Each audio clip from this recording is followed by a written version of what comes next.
In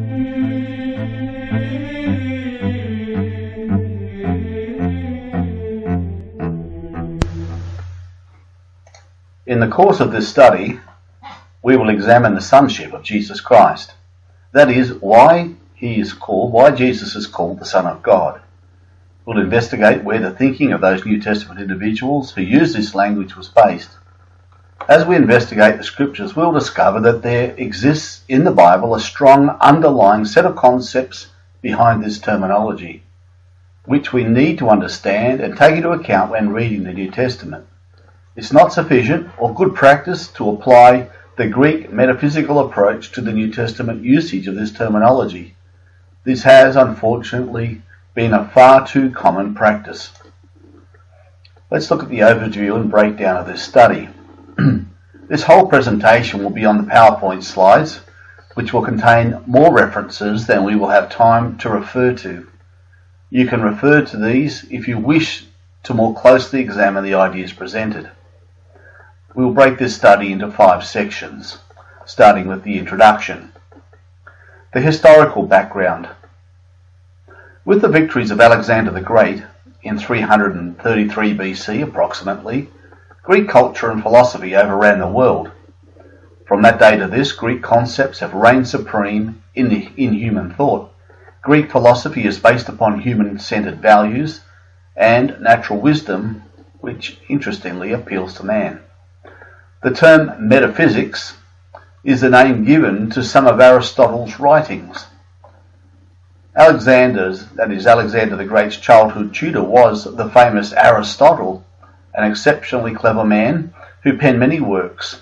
One was on nature and it was called Physics, and the book that he wrote after that was later on called Metaphysics. That means after physics. Metaphysics, the idea behind it is that it explores the world beyond the physical and considers meaning, purpose, philosophy and religion, mainly from a Greek cultural perspective.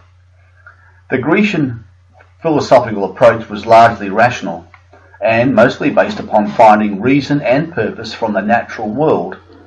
It emphasized the virtues of the human mind and body, its value system, and metaphysical approach was based upon these foundations.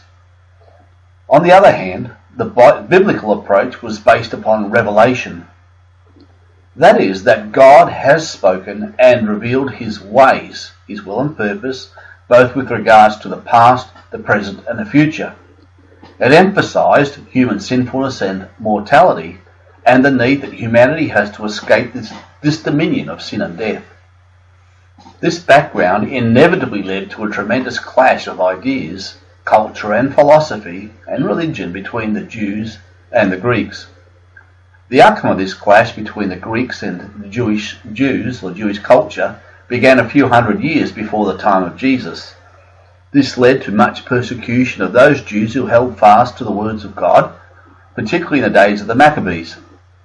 However, although the Jews eventually initially gained liberty and independence from Grecian persecution, unfortunately, the Greek philosophical approach did impact heavily upon certain aspects of Jewish thought. In some Jewish circles, a synthesis occurred, whereby Greek philosophy was mixed together with biblical teachings. This is particularly noticeable in many of the apocryphal writings of the period, that is, the books written before the time of Jesus, the works of the Hellenistic Jewish philosopher Philo, who lived in Alexandria in Egypt, and in many Greek ideas that were adopted by the Jews. This Grecian approach gained influence among the Jews by means of education, which should stand as a warning to us. In the New Testament, we see this influence in the way certain concepts are taken for granted. For example, demon possession, a concept that did not exist in the Old Testament writings. Another influence is how some of the leading Jews interpreted the term the Son of God. We see this in John chapter 5, verse 17 and 18, and John chapter 10, verses 27 to 33. In both of these contexts, the Jews sought to stone Jesus for blasphemy, as it says, because thou being a man makest thyself God. There was no Old Testament precedent for their conclusions, and their thinking was likely borrowed from foreign sources. Jesus, who was the supreme expositor, denied their claims and interpretation and directed them to spiritual principles or scriptural principles, particularly to that which referred to the Son of God. You can find Jesus' words in John chapter 10, verse 34 to verse 38.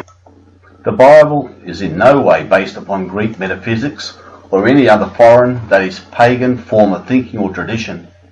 We therefore should exercise care when interpreting its ideas and concepts to ensure that our foundations are based upon what is written and revealed in the Scriptures.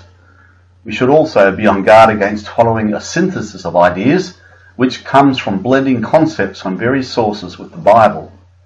This is particularly so with regards to this subject we are considering, as the concept of the Son of God was common in both Grecian and foreign ideas, superstitions, traditions, and religion. Each had various ideas about this term. We should ignore these if we are to understand the New Testament teachings.